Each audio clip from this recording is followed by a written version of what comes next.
The hologram screens flickered across Thioria 4, a massive artificial moon suspended in orbit around the blue light star. Crowds gathered in the stadium, known as the Judgment Frame, a circular amphitheater built to showcase the executioner's wheel. The Human Alliance had perfected the art of public execution as political theater, a way to release hatred and reinforce unity among their allies. Arden Kale stood at the upper levels of the arena, his black crystal armor absorbing rather than reflecting the harsh stadium lights.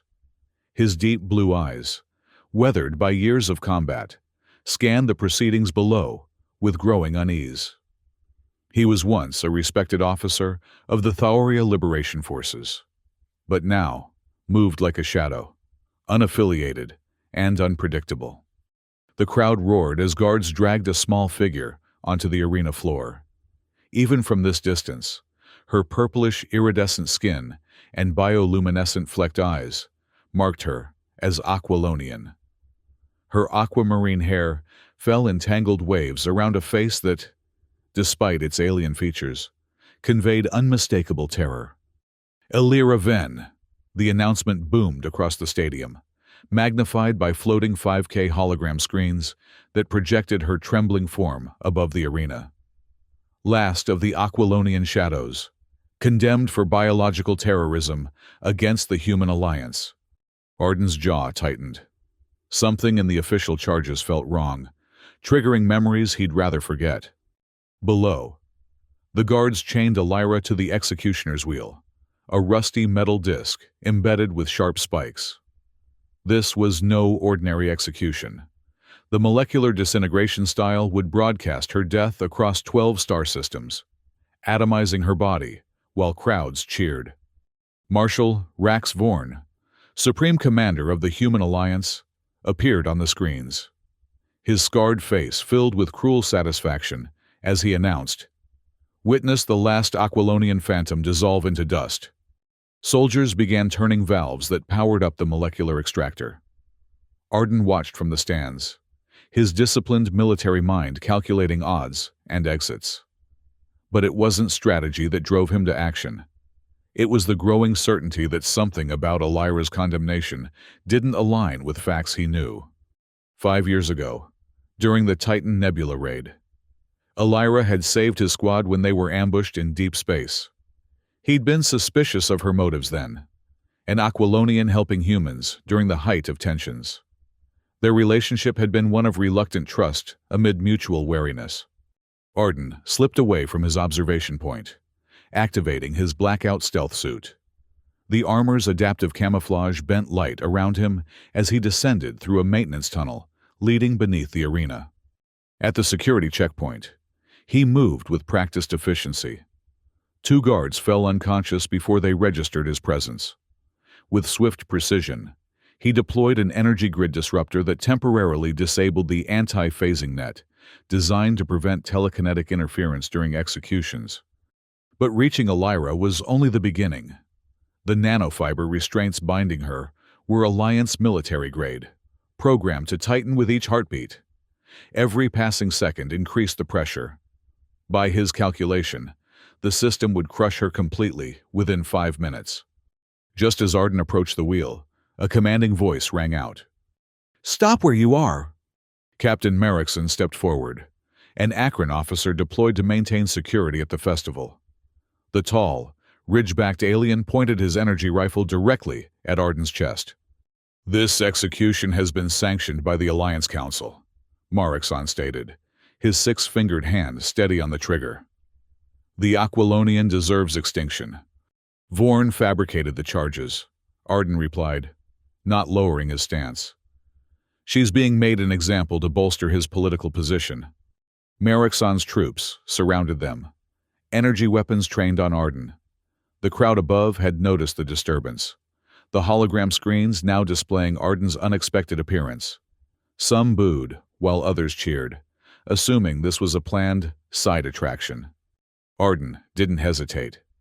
He launched himself at Merrickson, employing the Void Strike martial arts technique, a combat style that combined physical strikes with precise, neural pressure points. The Akron officer stumbled backward, momentarily stunned. A security soldier activated his BH-27 auto armor, the biomechanical suit wrapping around his body while targeting sensors locked onto Arden. A laser beam sliced through the air where Arden had stood a split second before. Arden had executed a momentary temporal shift, not true time manipulation, but a neural enhancement technique that accelerated his perception and reaction time. He slipped past the laser and delivered a precision strike to the armor's primary sensor, causing the entire system to crash. 4 minutes remained before the wheel would crush Elira beyond recovery. Elira's eyes flashed with bioluminescent energy, her mind pushing against the restraints. She was sending a telepathic signal toward Arden, her native ability straining against the suppression field. Arden focused, interpreting the patterns of light that pulsed across her irises. The message formed in his mind. I'm innocent. Find the Council's execution order. I can prove it. He needed allies with specialized skills. Years ago, Arden had formed a blood oath with the Phase Warriors, a band of elite operatives who specialized in infiltrating Alliance systems. He activated his emergency communication implant. Spectre, I need access to Level 51 control layer. Find me the trial records for Elira Ven, Priority Alpha. Coordinates confirmed, came the encrypted reply. Deploying infiltration protocols? Stand by. Alliance soldiers fired wildly as Arden deflected energy blasts with his energy shuriken, launching smoke spheres that obscured their vision. The crowd above was no longer certain if this was entertainment or rebellion. 3 minutes remaining. A maintenance hatch in the floor slid open. Spectre and 2 Phase Warriors emerged, their faces obscured by quantum-shifting masks. 30 seconds of EMP coverage, Spectre announced, deploying a miniature electromagnetic pulse device that temporarily disabled the security cameras. Arden slid toward the wheel, attempting to disengage the nanofiber restraints. But the locking mechanism was more sophisticated than he'd anticipated. The binding algorithm had redundancies he couldn't quickly bypass. 1 minute and 15 seconds remaining. Emergency reaction chamber sealed, announced the stadium system, as Vorn ordered a complete lockdown. All exits were blocked by energy barriers. Marikson had recovered, his rage evident as he launched a savage attack. Arden countered with void strike techniques, while simultaneously activating a mental shield that neutralized part of Marikson's strength. Elira focused her brainwaves, causing the energy restraints to fluctuate. The wheel slowed momentarily, giving Arden precious additional seconds. 30 seconds remaining. The wheel suddenly accelerated, the molecular laser powering up to full capacity. 1 second of delay would mean maximum molecular disruption, complete disintegration. Arden established a mental connection with Elira. Hold on. I won't let this happen. His determination flowed into her consciousness, preventing the restraints from triggering early degradation. With perfect concentration, Arden executed a precision phase strike against a critical link in the restraint chain, disrupting the molecular wave. The chain fractured, and the wheel ground to a halt as it lost its target lock. A spotlight immediately illuminated a figure in the stands. Dr. Eridan Valthorn, head of Cell Experimentation Society 649, a secret alliance organization. The scientist had been hiding behind the alliance's political shield, using Elira as a scapegoat for his own biological warfare experiments. He had framed her for biological terrorism to justify harvesting Aquilonian cells for his Super Soldier Legion project. Arden launched himself toward the stands. Eridan activated his Cerberon 3 robot dogs, mechanical beasts programmed for lethal takedowns. Arden countered by channeling a mental blade that disrupted Eridan's neural patterns, forcing him to deactivate the experimental systems. The Security Council erupted into chaos. Vorn realized that Elira's execution had been Eridan's private scheme to obtain rare Aquilonian cells. The debate between Vorn, Eridan, and Alliance representatives filled the holographic screens. Spectre, projected the evidence onto the stadium's hologram system, falsified court documents that invalidated all charges against Elira. Aridin was arrested on the spot, facing charges of treason and inhumane torture. Vorn, though publicly humiliated, was forced to apologize to the crowds. The Alliance officially withdrew its genocide declaration against Aquilonians and announced a comprehensive investigation. Arden and Elira left the judgment frame amid the stunned silence of the crowd. He guided her through secret tunnels where Spectre and the Phase warriors waited to provide protection. "I swear to you," Arden promised Elira, "I'll find justice for all Aquilonians who've been persecuted. And I ask your forgiveness for ever doubting you, for letting you come so close to death." Elira's response was measured. Though her heart hadn't fully healed from the trauma, she began to trust Arden's loyalty. They departed the planet in a small vessel, setting course for the Void Horizon system, home to the Alliance headquarters and the project to cleanse criminal records. Left behind on the arena floor, a broken restraint lay scattered, a reminder that peace might be fragile, but justice would endure.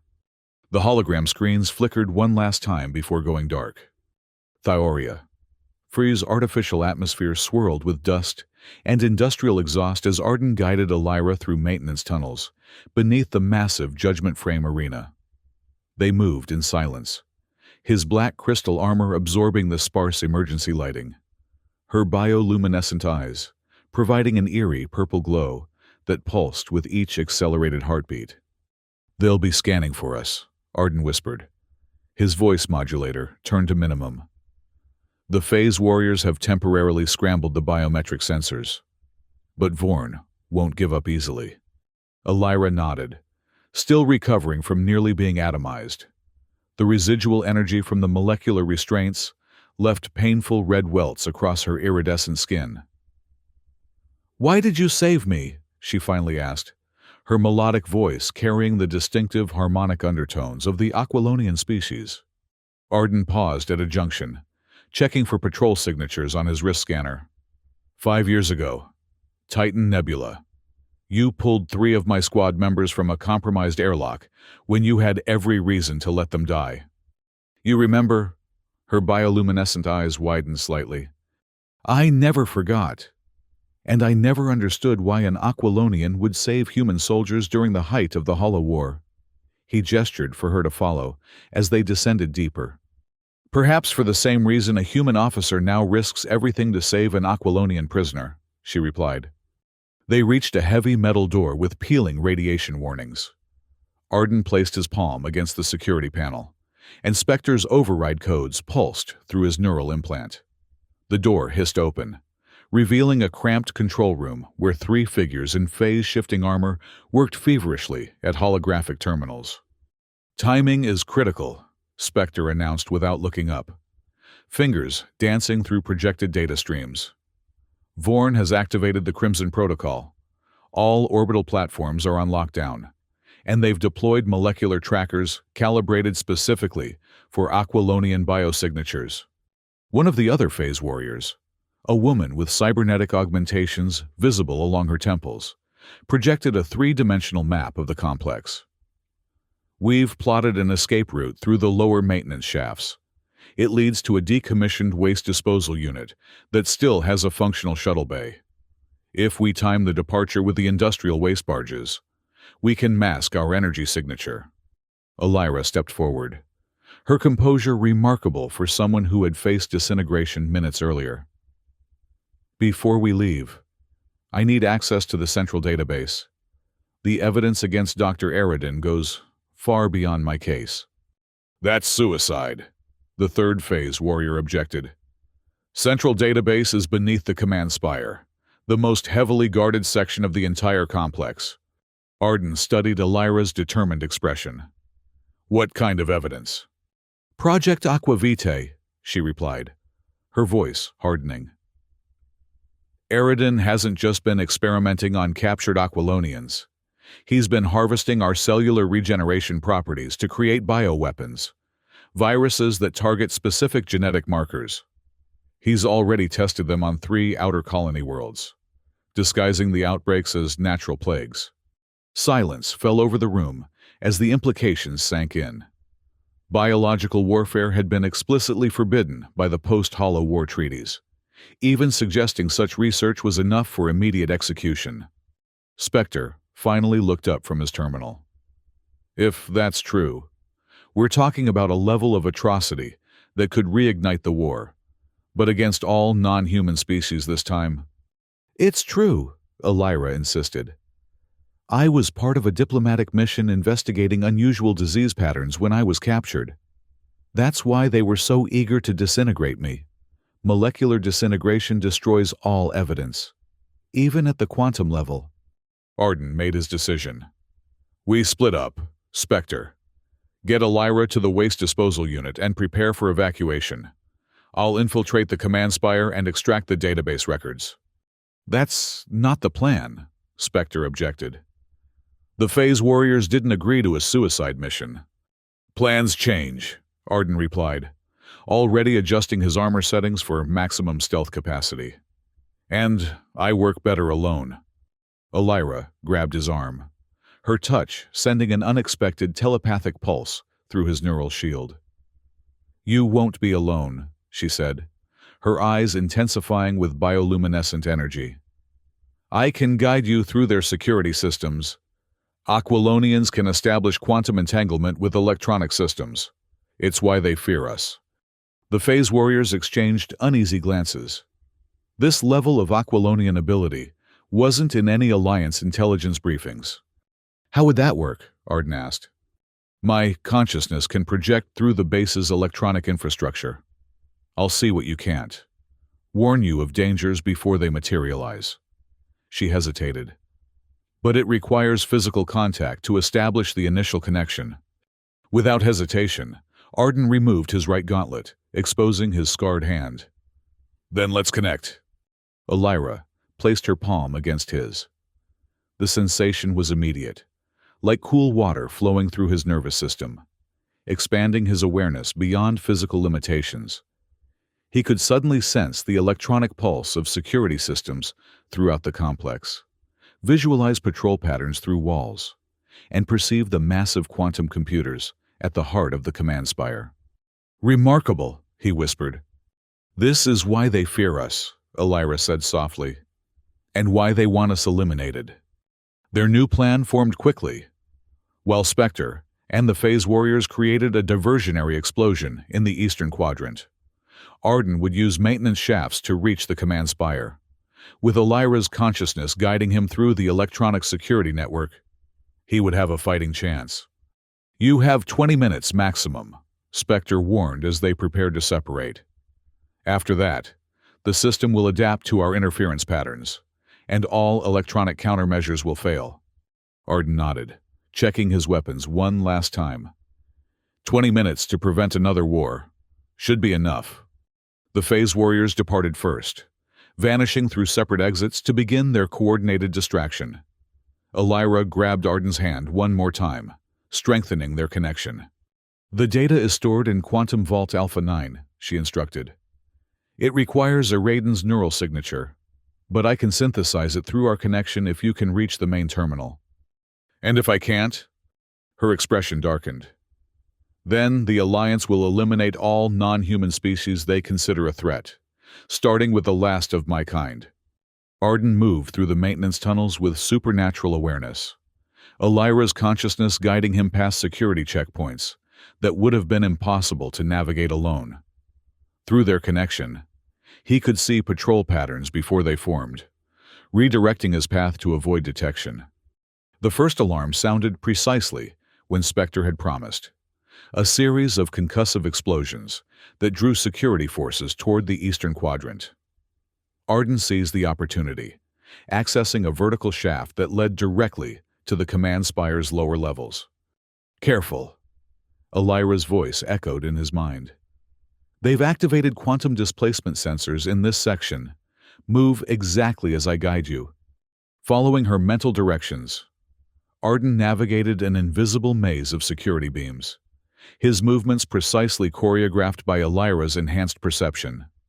They reached the central data core, a massive chamber filled with swirling holographic displays and crystalline storage modules. There, Elira directed, Terminal 7. It's connected directly to the quantum vault. Arden approached the terminal, but before he could interface with it, a familiar voice stopped him. I should have known it would be you, Cal. Marshal Vorn stepped from behind a data column, flanked by two elite guards in full combat armor. His scarred face twisted into a bitter smile. The hero of the Thoria Liberation Forces, now a traitor to his own species. Vorn shook his head with exaggerated disappointment. For what? An alien subspecies that would eradicate us all if given the chance? The only one planning eradication is Eridine, Arden replied, slowly shifting his weight to prepare for combat. And you've been helping him, knowingly or not. Vorn laughed, a harsh sound devoid of humor. Eridine is a patriot doing what's necessary for human survival. The Aquilonians and their telepathic abilities pose an existential threat. Their cellular structure allows them to interface with our technology, infiltrate our systems, even control our minds with prolonged exposure. That's a lie, Arden said. Their abilities are defensive, not offensive. They've never initiated hostilities. How would you know? Vorn's eyes narrowed.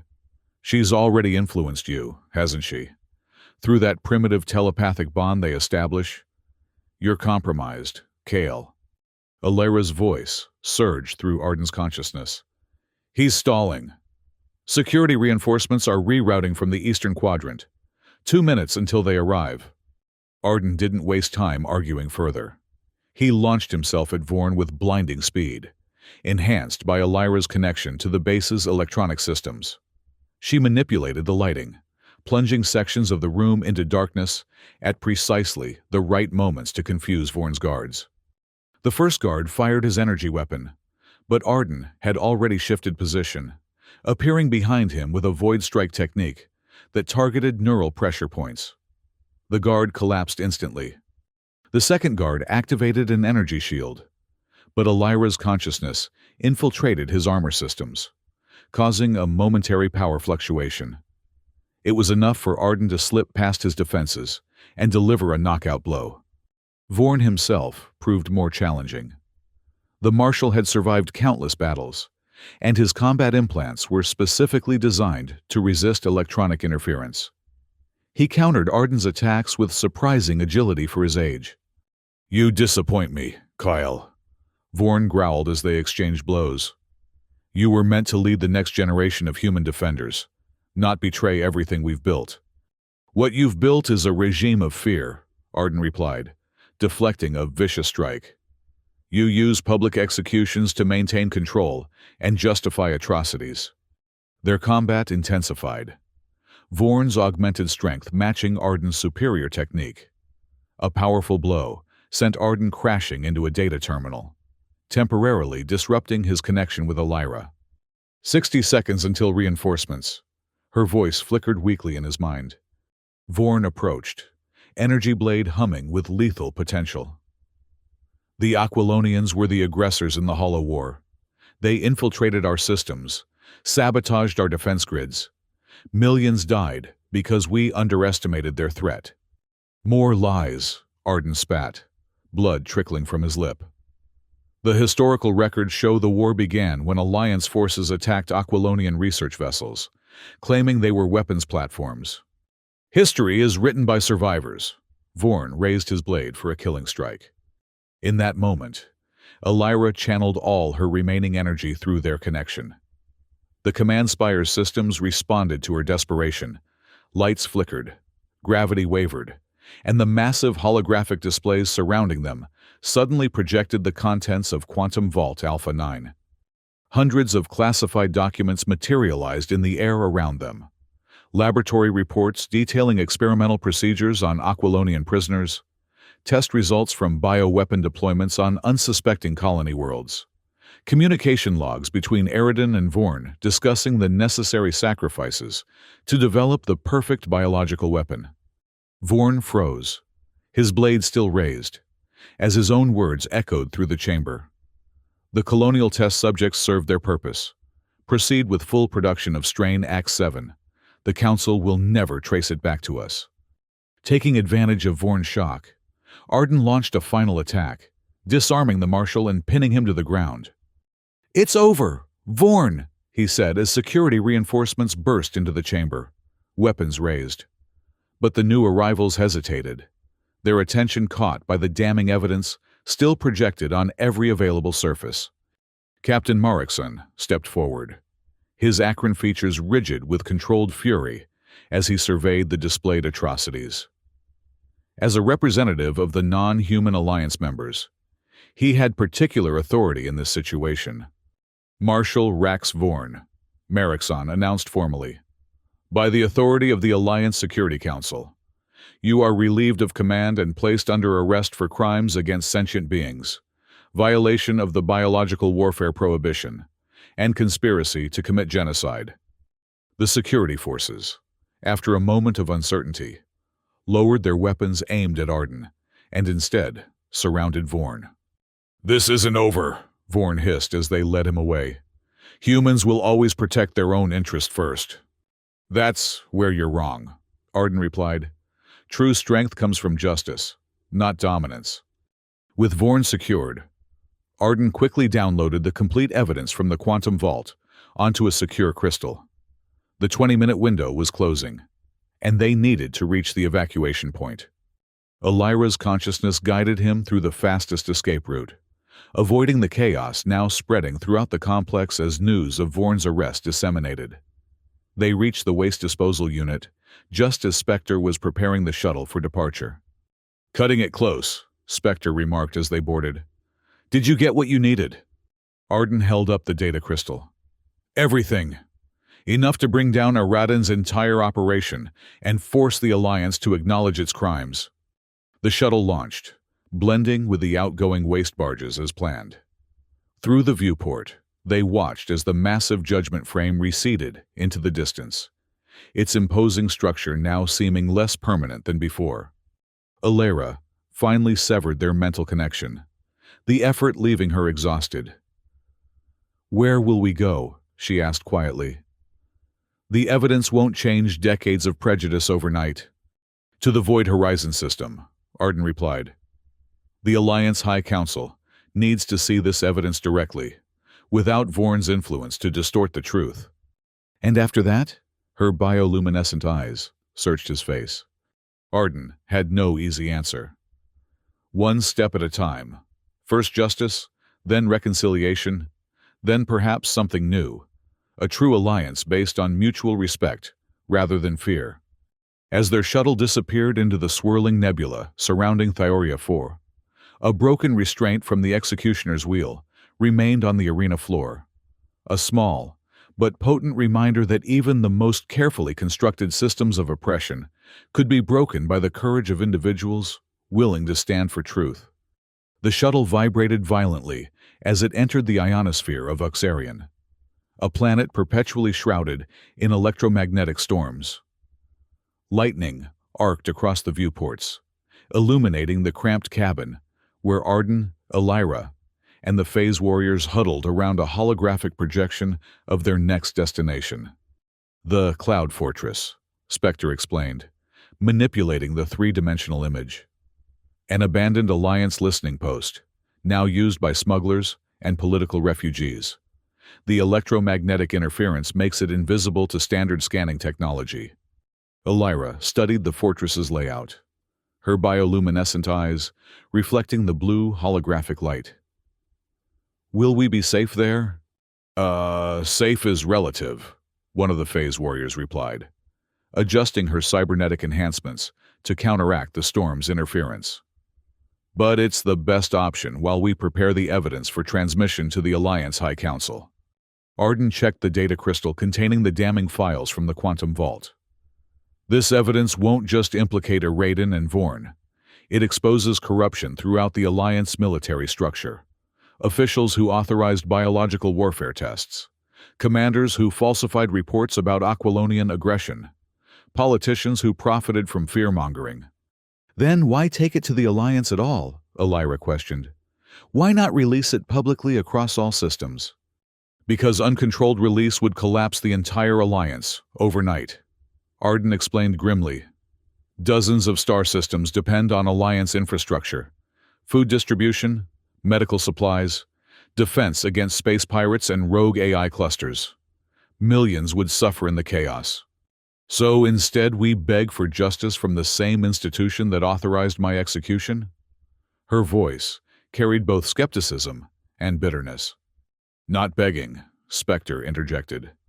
Leveraging. The High Council includes representatives from all member species, including non-humans who've been marginalized by Vorn's human-first policies. With evidence this explosive, they'll have no choice but to implement reforms or face total dissolution. The shuttle lurched as another electromagnetic pulse washed over them. The pilot, a silent phase warrior with extensive burn scars across his visible skin, compensated skillfully, navigating through the storm's unpredictable patterns. Approaching the fortress, he announced. Prepare for rough landing. Through breaks in the storm clouds, Arden caught glimpses of their destination, a massive structure suspended between mountain peaks, partially embedded in the rock face. What had once been an Alliance military installation now resembled a haphazard vertical city, with additional structures welded to the original framework and improvised landing platforms extending into the perpetual storm. The shuttle touched down with a metallic groan, magnetic clamps engaging to secure it against the powerful winds. Arden helped Elira to her feet, noticing her weakened state. The electromagnetic storm is affecting your bioluminescent systems, he observed with concern. She nodded, the glow in her eyes dimmer than usual.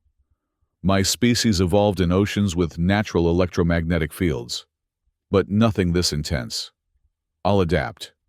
As they disembarked, a delegation awaited them, a diverse group that reflected the fortress's status as a haven for those at odds with Alliance policies. Their leader stepped forward, a tall, human woman with intricate scarification patterns marking her dark skin. Welcome to the Cloud Fortress, she greeted them. I'm Lyra Knox, elected governor of this unaligned territory. Spectre informed us of your situation. Arden inclined his head respectfully. We appreciate your hospitality, Governor. We won't endanger your community any longer than necessary. Everyone here has been endangered by the Alliance at some point, Lyra replied with a grim smile. Follow me. We've prepared secure quarters where you can rest and organize your evidence. They traversed narrow walkways that connected disparate sections of the fortress, passing residents of countless species, some familiar to Arden, others so exotic he couldn't begin to guess their origins. Many watched Elira with particular interest, some with reverence. Word of your escape has spread, Lyra explained, noticing Arden's protective stance beside Elira. For many non-humans, you've become a symbol of resistance against Alliance oppression. I never wanted to be a symbol, Elira said quietly. I only wanted justice for my people. Symbols don't choose their meaning, Lyra responded. People assign it based on their needs and hopes.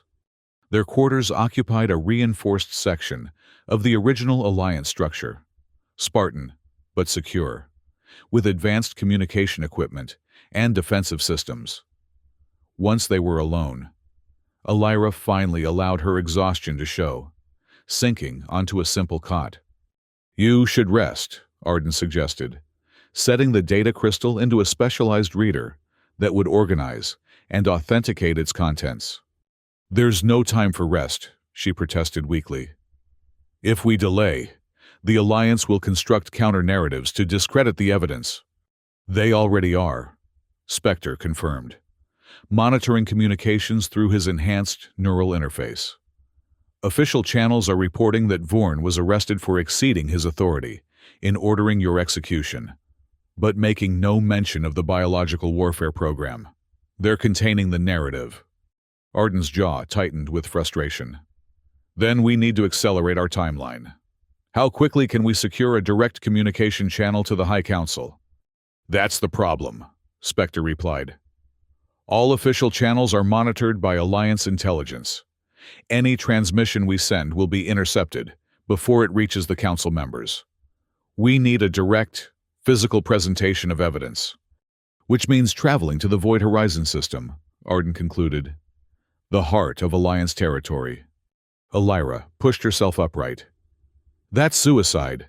The moment we approach any Alliance-controlled space, we'll be detected and eliminated. Not necessarily, Lyra interjected, having returned silently to their quarters. There are ways to reach the High Council without using official channels.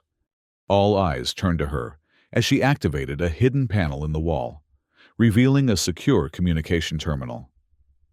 Before I was governor here, I served as diplomatic attaché to Council member Tarek Sen. He represents the independent human colonies that maintain distance from Alliance military doctrine. Can he be trusted? Arden asked. He survived 3 assassination attempts by Vorn's supporters, Lyra replied dryly. I'd say his opposition to the current regime is genuine. She established a heavily encrypted connection, and after several tense minutes, the holographic form of an elderly man materialized before them. His simple clothing contrasted with the ornate backdrop of the council chambers. Lyra, he greeted, his voice warm despite the formal setting. It's been too long.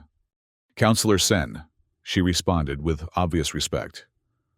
I apologize for the unannounced contact, but the situation is urgent. Efficiently, she explained their circumstances, introducing Arden and Elira and describing the evidence they'd recovered. Tarek Sen listened without interruption, his expression growing increasingly grave. If these allegations are true, he finally said, they represent the most serious breach of Alliance founding principles since our establishment. They're true, Arden assured him, stepping forward. I've seen the evidence myself. Dr. Eridan wasn't just experimenting on Aquilonians. He was developing targeted bioweapons with Vorn's explicit approval. Weapons tested on Alliance citizens in the outer colonies. Sen's holographic image flickered as he paced in thought.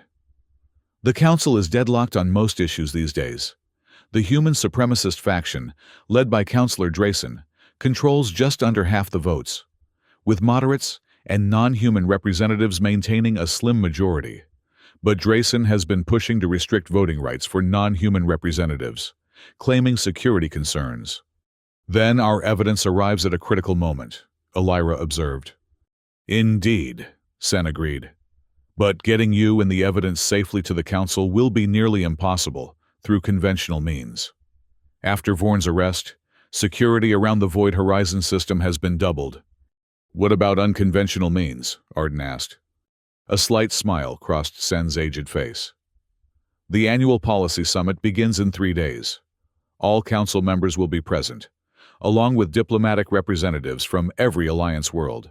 Security will be heightened, but so will legitimate traffic. You're suggesting we hide in plain sight, Spectre realized. Precisely. As a Council member, I'm entitled to bring a diplomatic team. I can provide credentials that will get you through the outer security perimeter. His expression turned serious again. But I cannot guarantee your safety once inside.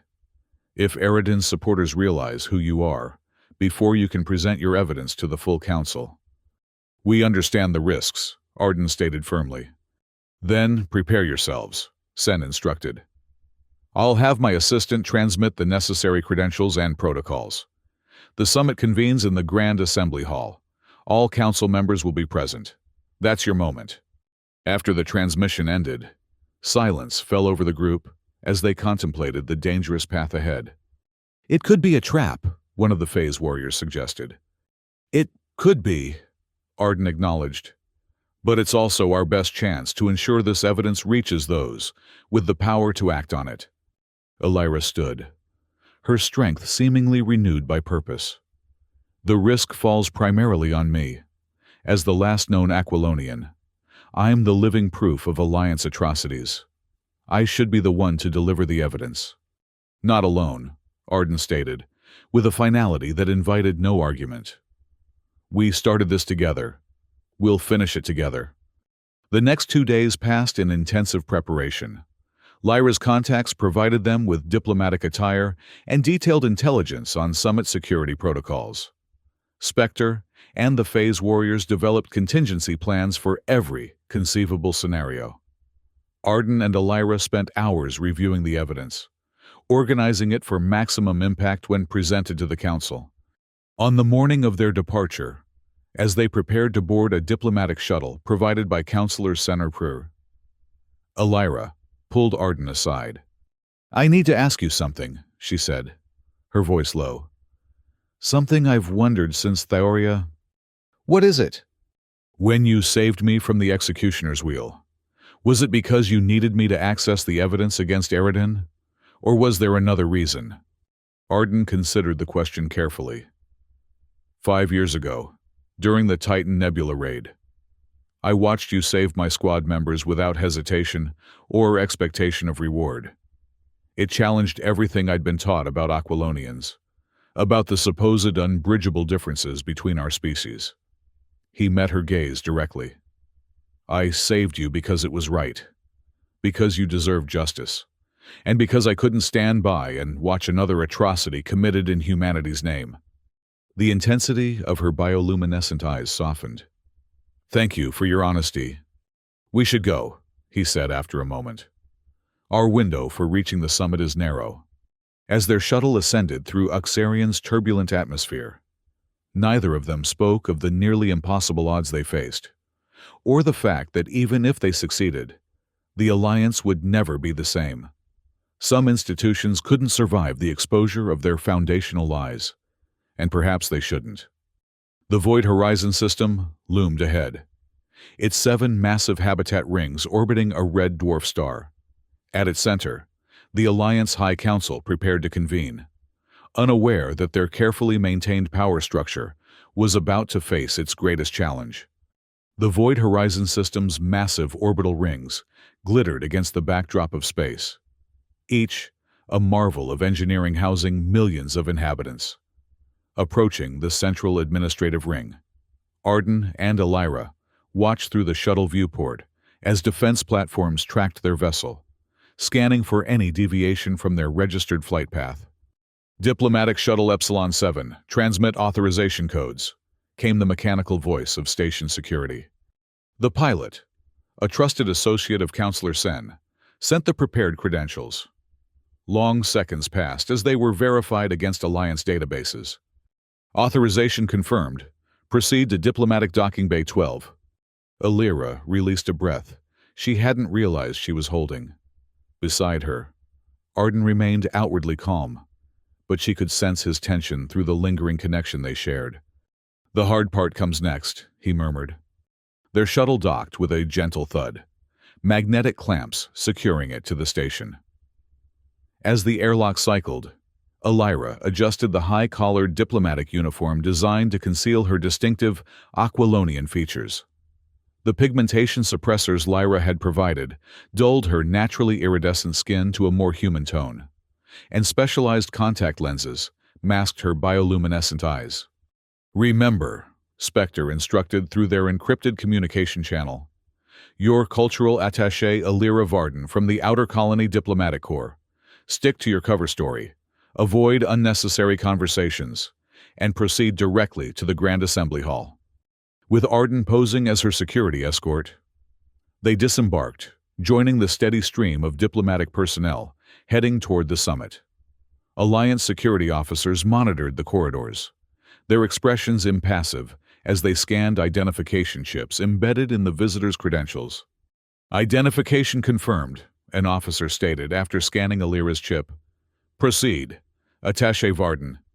They moved deeper into the administrative ring, passing through ornate corridors that showcased Alliance achievements, holographic displays of colonized worlds, technological innovations, and military victories.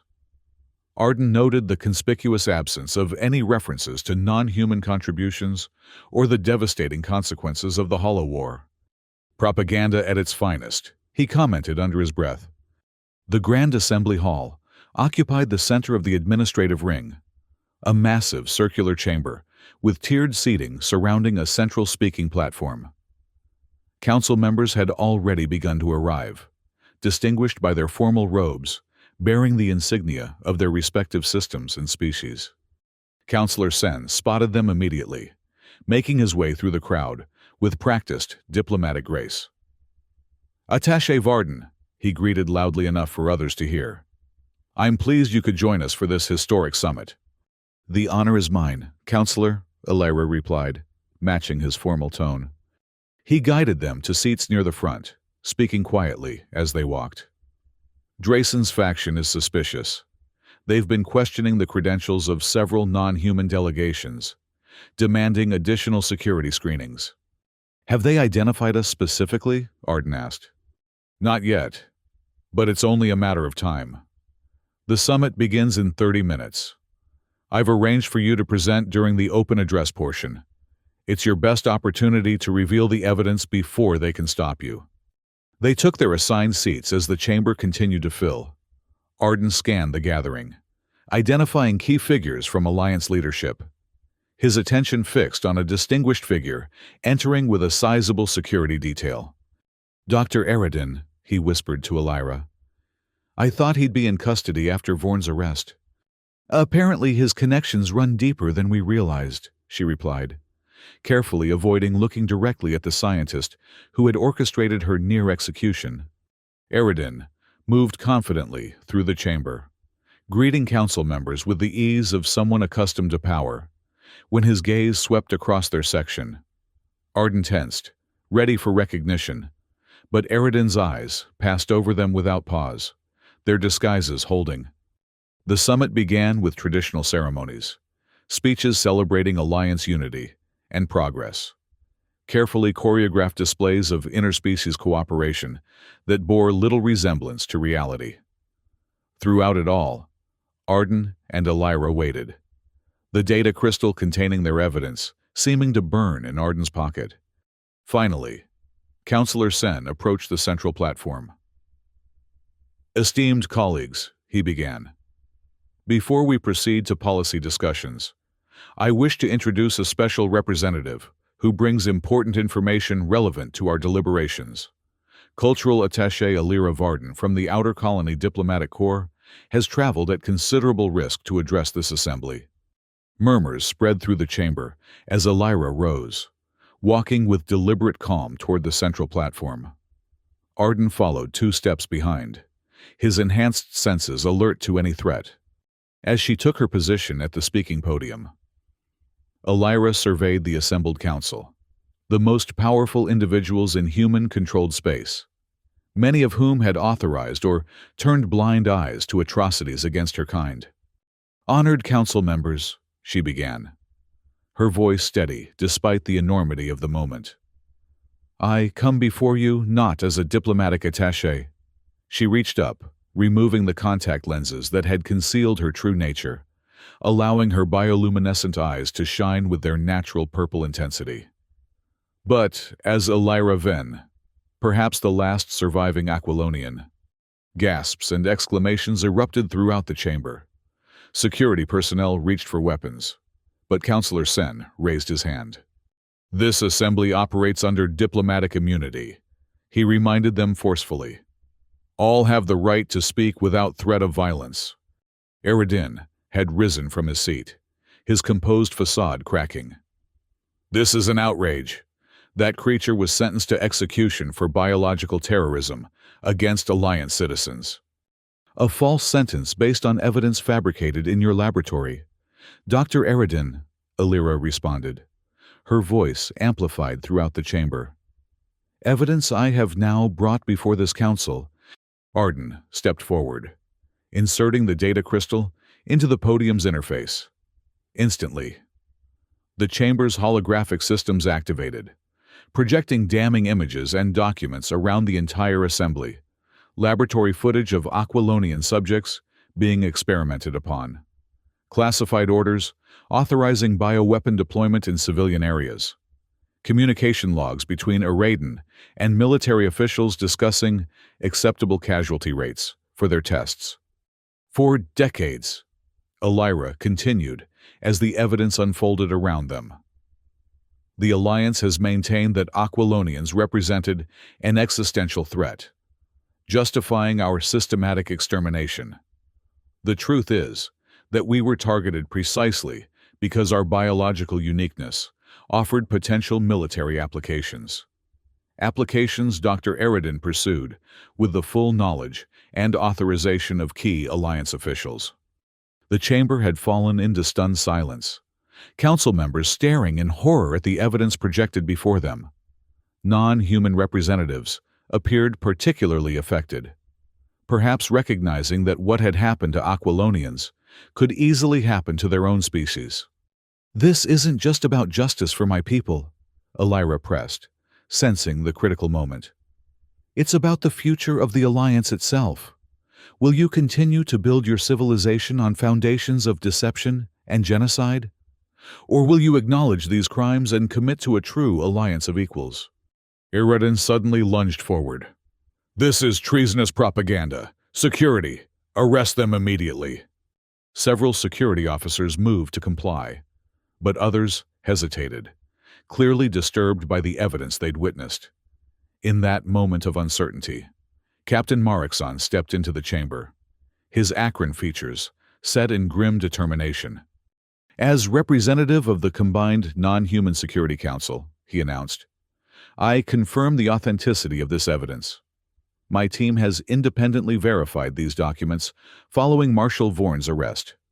Chaos erupted as council members argued among themselves, some demanding immediate action against Eridan, others calling for further investigation, a few attempting to dismiss the evidence entirely. Councillor Drayson, leader of the human supremacist faction, finally rose. Even if these allegations have merit, he proclaimed, his voice cutting through the tumult. They represent isolated incidents, not Alliance policy. We cannot allow the actions of a few misguided individuals to undermine centuries of human advancement and security. These were not isolated incidents, Arden countered, stepping forward. As a former officer of the Theoria Liberation Forces, I witnessed firsthand how fabricated threats were used to justify military actions against non-human populations. The pattern is systematic and deliberate. And who are you to make such accusations? Drayson demanded. Arden Kale, he replied, removing his own disguise elements. The officer who helped Elira Van escape execution and exposed Dr. Eridan's biological warfare program. New murmurs swept the chamber as recognition dawned. Arden's reputation from the Hollow War lent significant weight to his testimony. Before Drayson could respond, an elderly counselor from the outer colonies stood. I move that we immediately establish an independent commission to investigate these allegations, with representatives from all Alliance species. Additionally, I move that Dr. Eridan be taken into custody pending the investigation's outcome. I second the motion, declared a non-human counselor, rising from her seat. The council chairperson, visibly shaken by the revelations, called for a vote.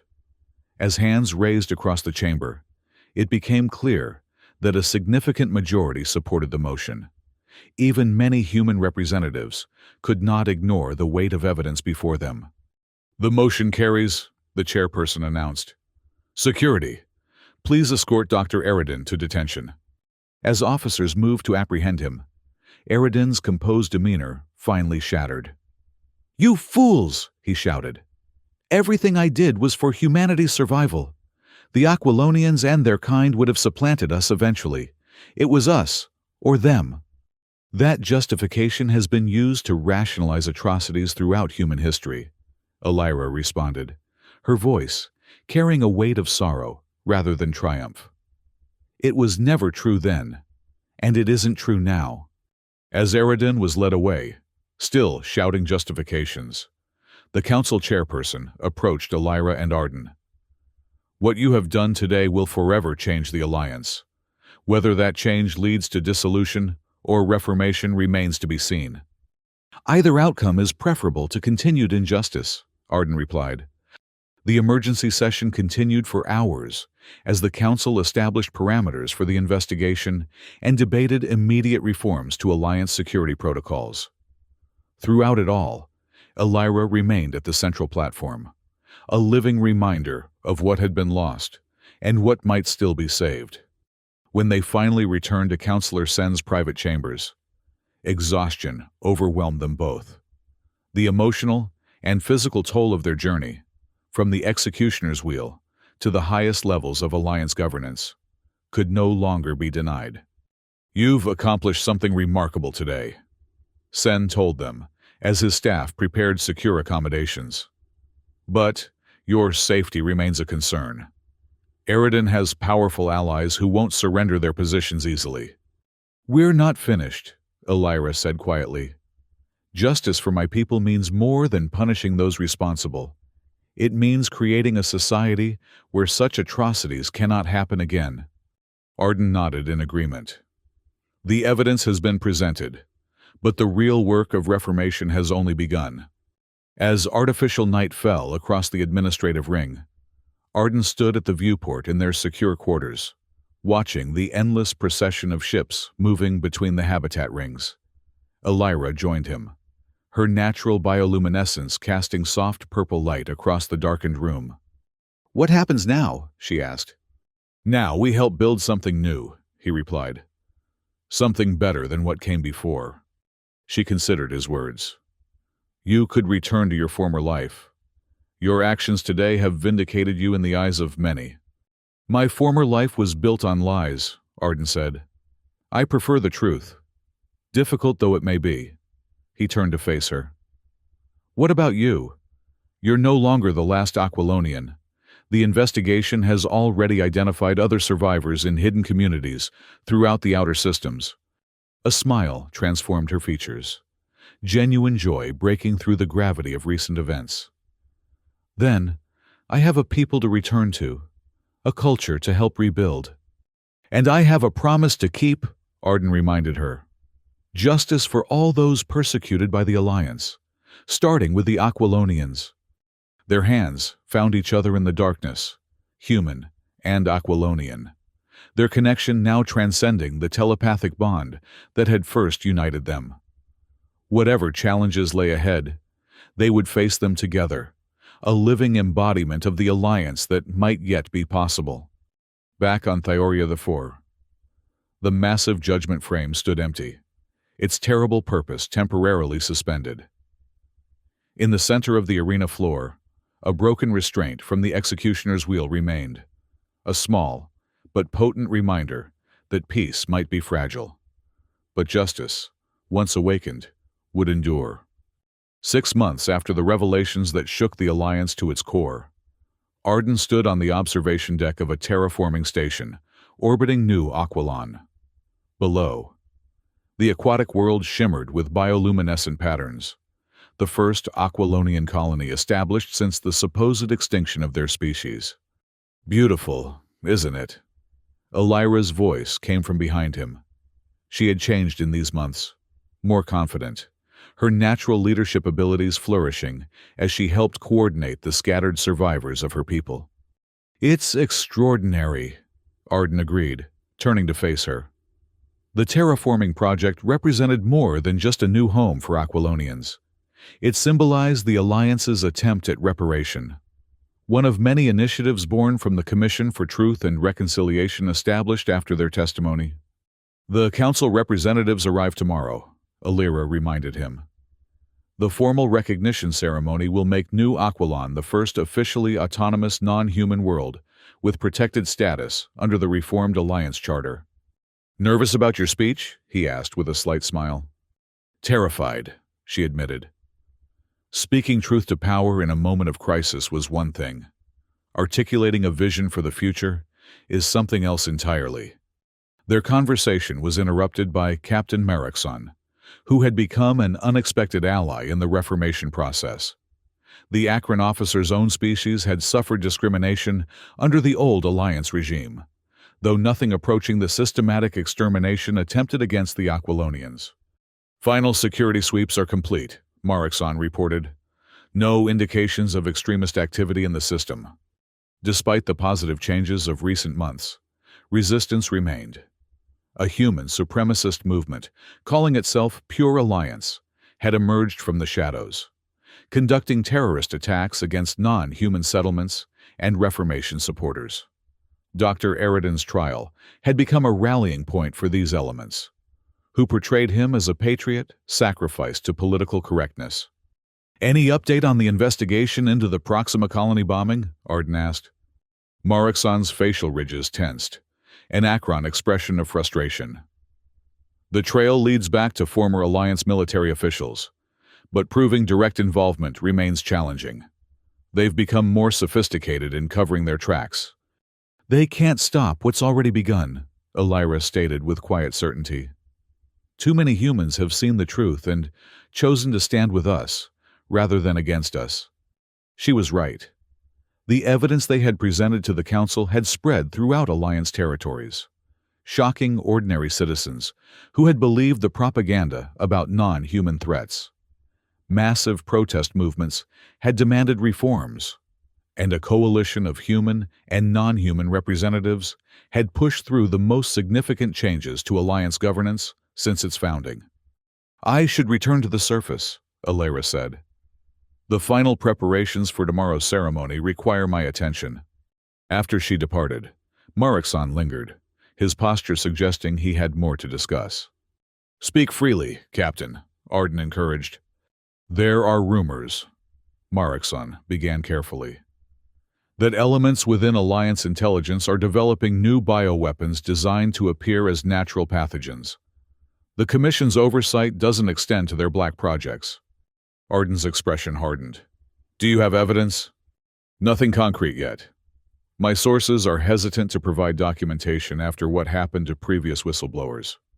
The Reformation process had not been without casualties.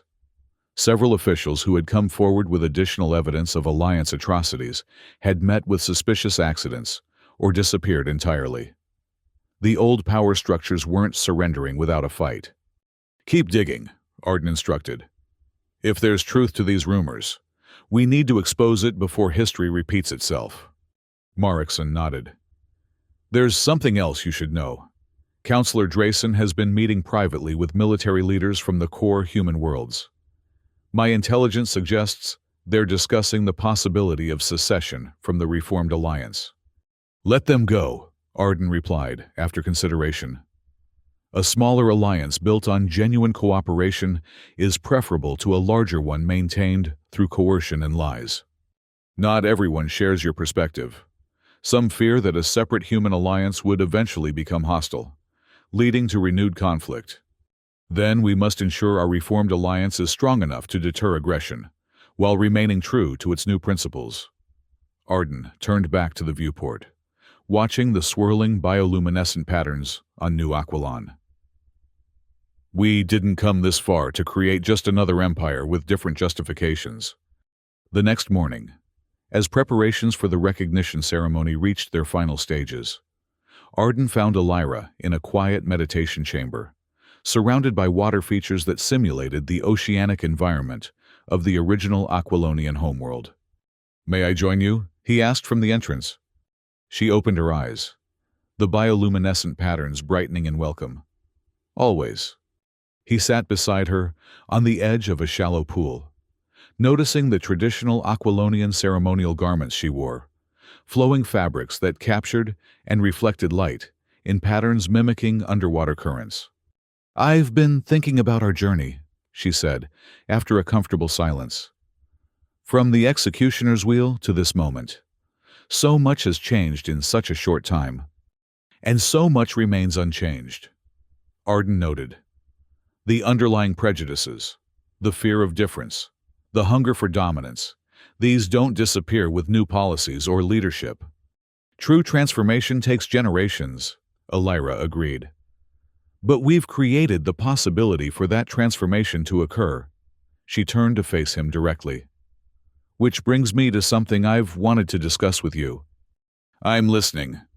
"The Council has offered me a permanent position as Ambassador for Non-Human Affairs. It would mean dividing my time between New Aquilon and the Administrative Ring, working to ensure non-human perspectives are genuinely integrated into Alliance governance. You would be perfect for that role, Arden said sincerely. Perhaps, she acknowledged. But I've also been instrumental in establishing New Aquilon. My people need leadership here, as they rebuild our culture and society. Arden understood her dilemma. You feel torn between your responsibility to your people and your potential impact on the larger alliance.